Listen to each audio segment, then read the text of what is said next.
Welcome back rockets. आज हम देखने वाले हैं द कॉलोनी। तो इस मूवी की शुरुआत में दिखाया जाता है कि पूरी पृथ्वी बहुत सारी बर्फ से ढकी हुई है और इस वजह से बचे हुए इंसानों को जमीन के नीचे रहना पड़ रहा है।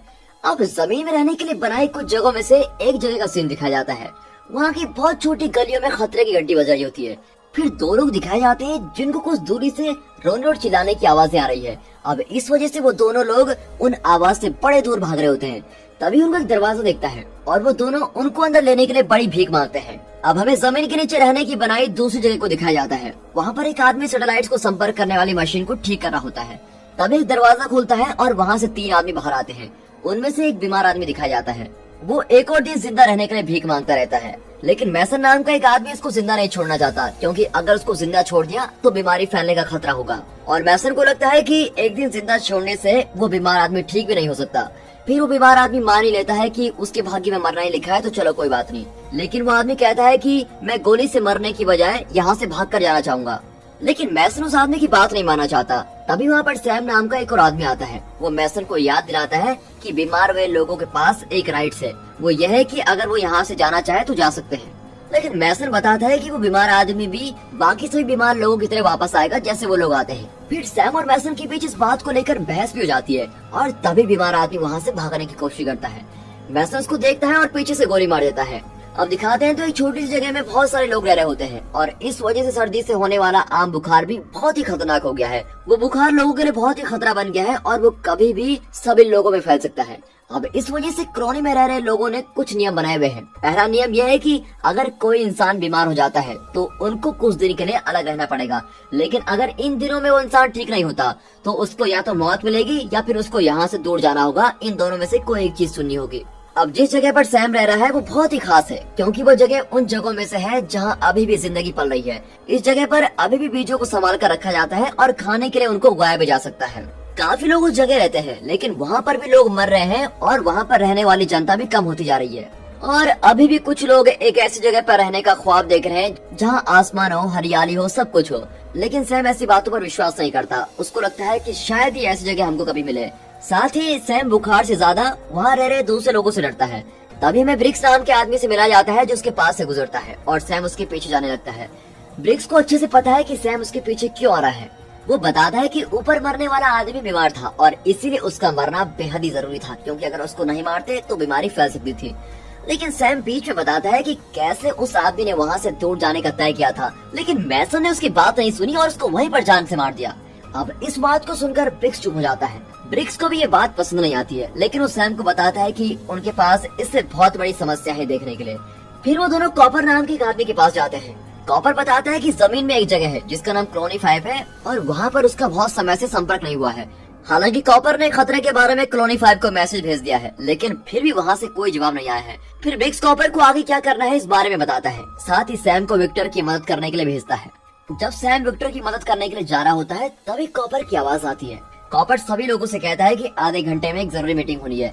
जब सैम विक्टर के पास पहुंचता है तो विक्टर खरगोश को जिंदा रखने के बारे में पूछता है। वो बताता है कि आखिरी पैदा हुआ खरगोश मरा हुआ पैदा हुआ था और अब वहाँ पर सिर्फ 12 खरगोश बचे हुए हैं।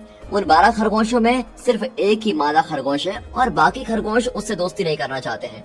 अब इसके दौरान ब्रिक्स मैसन से एक बात पूछता है और ब्रिक्स मैसन से गुस्सा भी है, क्योंकि मैसन ने उस बीमार आदमी का हक छीना है और उस आदमी को जान से मार दिया है। मैसन जवाब देता है कि तुमने तो ये काम करने की जिम्मेदारी मुझको दी है, इसीलिए तुम मुझको अपना काम करने दो और कुछ मत कहो। अब काई नाम की एक लड़की दिखाई जाती है। वो सैम को आता हुआ सुन लेती है और उससे बोलती है कि तुम मुझको ऐसे नहीं डरा सकते। अब इसके बाद वो दोनों किस भी करने लगते हैं। फिर सैम बताता है कि उसको खरगोशों के लिए दवाई चाहिए। जब काई दवाई ढूंढ रही होती है तो सैम काई से उसके काम के बारे में पूछता है। तो काई को लगता है कि वो कुछ ऐसी खोज कर सकती है जिसका प्रयोग करके वो मौसम को काबू कर सकते हैं। वो उस खोज का इस्तेमाल धरती पर पड़ी सारी बर्फ से छुटकारा पाने के लिए कर सकते हैं। लेकिन सैम को उसकी बात पसंद नहीं आती। वो दोबारा किसी मशीन का इस्तेमाल नहीं करना चाहता है, लेकिन वो फिर भी काई से कहता है कि अगर तुम्हें कोई नई खोज मिले तो उसको जरूर मुझको बताना। अब इसके बाद वो दोनों मीटिंग के लिए चले जाते हैं। अब सभी बड़े कमरे में मीटिंग के लिए इकट्ठा हो रहे हैं। तो डेक्स्टर नाम का आदमी अपनी पत्नी को खांसने से मना करता है और इसके बाद सैम उन दोनों के पास पहुंच जाता है। सैम उन दोनों से बात करता है और उसको महसूस होता है कि उन दोनों की तबीयत ठीक नहीं है। फिर सैम दोनों पति पत्नी को उनके कमरे में जाकर आराम करने को बोलता है और अब मीटिंग शुरू होने वाली होती है। तभी ब्रिक्स अंदर आता है। अंदर आते ही ब्रिक्स का लाइटर एक बच्चा चुरा रहा होता है, लेकिन ब्रिक्स उस बच्चे को ऐसा करते हुए पकड़ लेता है। अब मीटिंग शुरू होती है और ब्रिक्स सभी को कॉलोनी 5 के बारे में बताता है। वो एक और जगह है जहाँ पर इंसान जमीन के नीचे रहा करते हैं। पिछले साल ऐसी एक कॉलोनी बंद हो गई थी और इसीलिए कॉलोनी 5 में क्या हुआ वो पता लगाने के लिए उन्हें वहाँ पर जाना चाहिए। ब्रिक्स कॉपर से फालतू पड़े रेडियोस के बारे में पूछता है, साथ ही 2 लोगों को अपने साथ कॉलोनी 5 चलने के लिए बोलता है। हालांकि मैसन को लगता है कि कॉलोनी 5 के सभी लोगों को बुखार होगा, इसीलिए वो कहता है कि हम सबको वहाँ जाकर अपनी जान को खतरे में नहीं डालना चाहिए। और फिर रेनॉल्ड्स नाम का एक आदमी मैसन का साथ देता है। अब ब्रिक्स डेक्स्टर को उसके साथ चलने को बोलता है, लेकिन सैम बोलता है कि डेक्स्टर की ज्यादा जरूरत इस कॉलोनी को है, इसीलिए वो खुद ब्रिक्स के साथ चलने को बोलता है। और विक्टर का बेटा ग्रेडन भी उनके साथ चलने को बोलता है, लेकिन उसकी मम्मी पापा उसको भेजना नहीं चाहते हैं। फिर ब्रिक्स उन दोनों को साथ ले जाने के लिए मान जाता है और उसके वापस आने तक काय को कॉलोनी की जिम्मेदारी देता है। अब मीटिंग खत्म होने वाली होती है, लेकिन तभी डेक्स्टर की पत्नी खांस देती है और सभी लोग बहुत ही डर जाते हैं।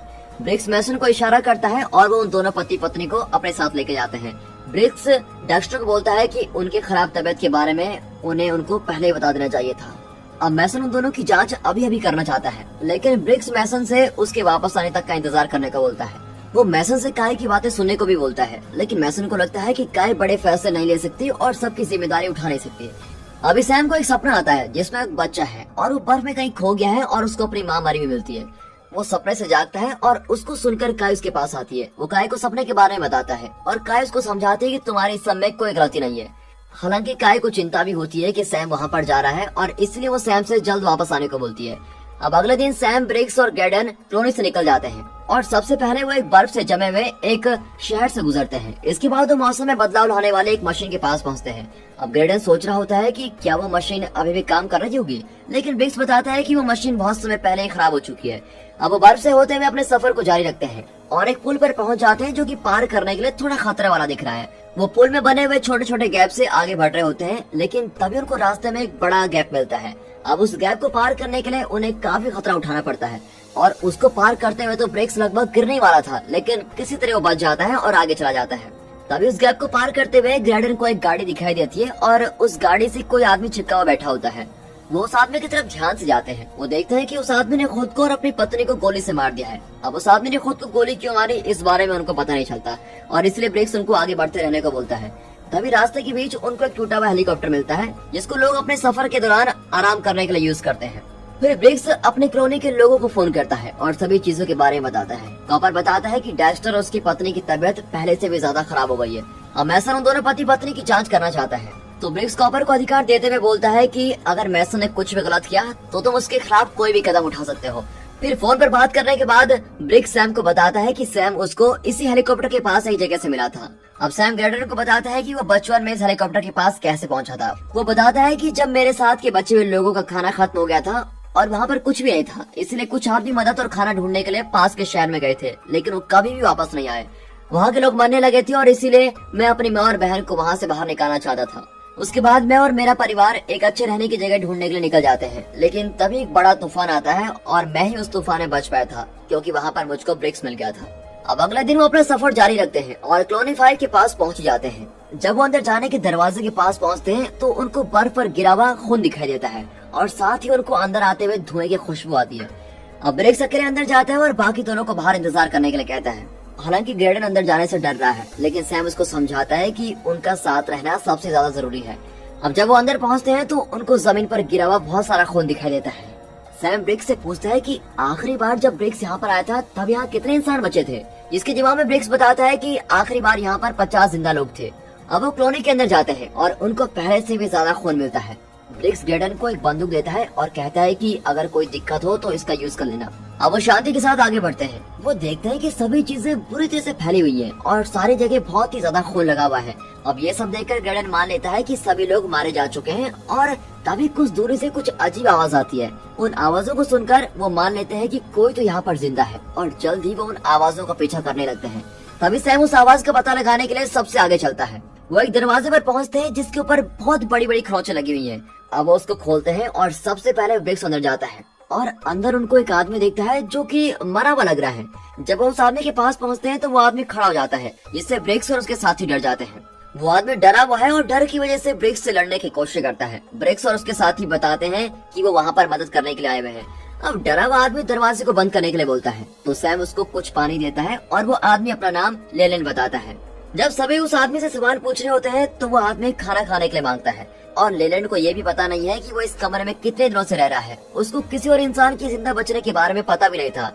ब्रिक्स बताता है कि उसको कॉलोनी 5 से कुछ अजीब मैसेज आया था और इसलिए वो यहाँ पर लोगों की मदद करने के लिए आए हुए हैं। अब डरा हुआ आदमी बताता है कि दूसरे बाहर के लोगों से संपर्क करने के लिए कॉलोनी 5 के लोगों ने एंटीना को ठीक किया था और इसी वजह से वो दूर के लोगों से संपर्क कर पा रहे थे।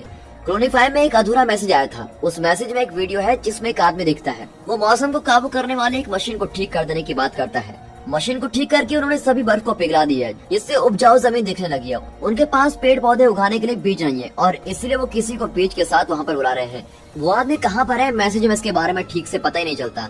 अब लेलैंड बताता है कि उन्होंने कुछ लोगों की एक टीम को मैसेज में बताई गई जगह का पता लगाने के लिए भेजा था। उनको वो जगह कभी भी नहीं मिली, लेकिन जब टीम वापस कॉलोनी 5 में आ रही थी तब कुछ लोगों ने उनका पीछा किया। फिर लेलैंड मैसेज में बताई जगह के बारे में सैम को बता रहा होता है और तभी ब्रिक्स लेलैंड को अपने साथ ले जाने की बात को बोलता है। लेलैंड उस कमरे के बाहर निकलने से बहुत ही डरता है तो सैम बताता है कि तुम्हें डरने की कोई जरूरत नहीं है क्योंकि बाहर कोई भी नहीं है।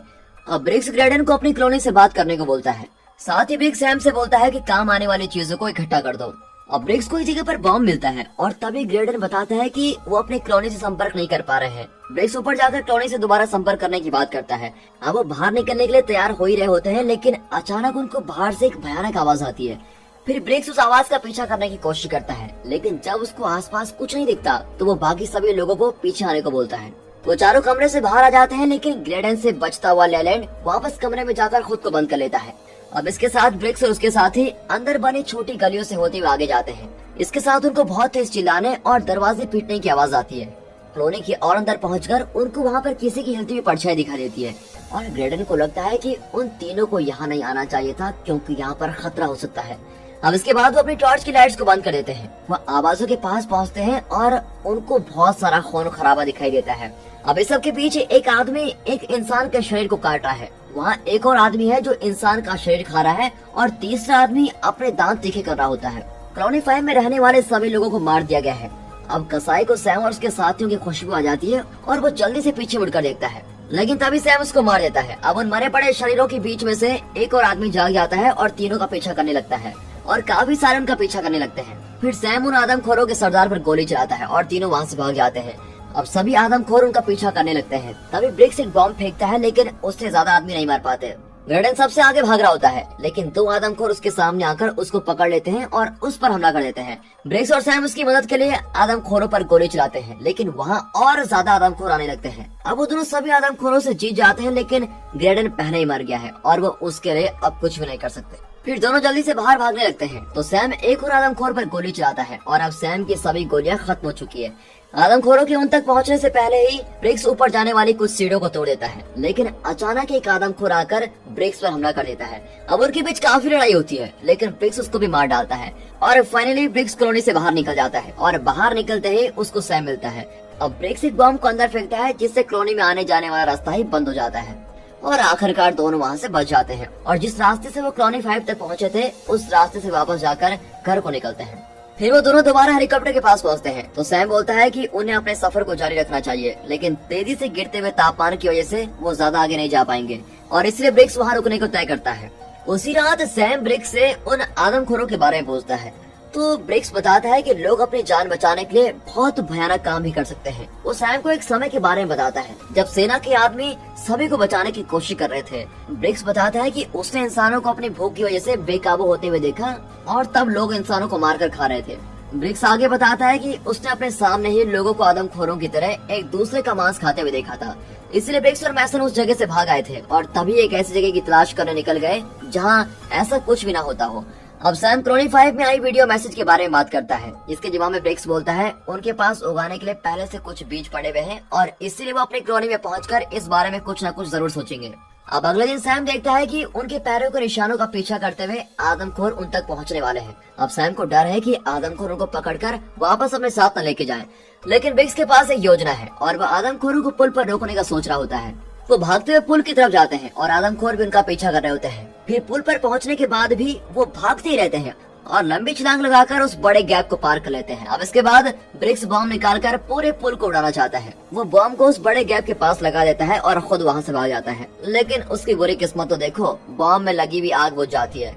अब ब्रिक्स बॉम्ब को वापस जलाने के लिए जाना चाहता है, लेकिन सैम उसको ऐसा करने से मना करता है। सैम कहता है कि इसमें खतरा है, लेकिन ब्रिक्स नहीं मानता और सैम को ही बेहोश कर देता है। अब आदमखोर जल्दी उनकी तरफ बढ़ रहे होते हैं, लेकिन तेज चलती हुई हवा के कारण बॉम्ब चलता ही नहीं है। अब कुछ आदमखोर लगभग ब्रिक्स के पास पहुंच जाते हैं, लेकिन वो उस बड़े गैप से नीचे गिर जाते हैं और आखिरकार बॉम्ब जल जाता है और ब्रिक्स आदमखोरों को अपने पास बुलाने के लिए चिढ़ा रहा होता है। वो कुछ आदमखोरों से लड़ता है, लेकिन तभी बॉम्ब उसके हाथ में ही फट जाता है, जिससे पुल बीच में टूटता है। हालांकि आदमखोरों का सरदार अभी भी जिंदा बच गया है और वो पुल के दूसरी तरफ खड़ा होकर सैम को देख रहा होता है।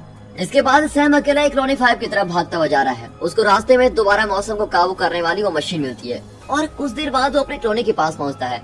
अब इस सब के दौरान मैसन डेस्टर उसकी पत्नी को बाहर लेके आया है।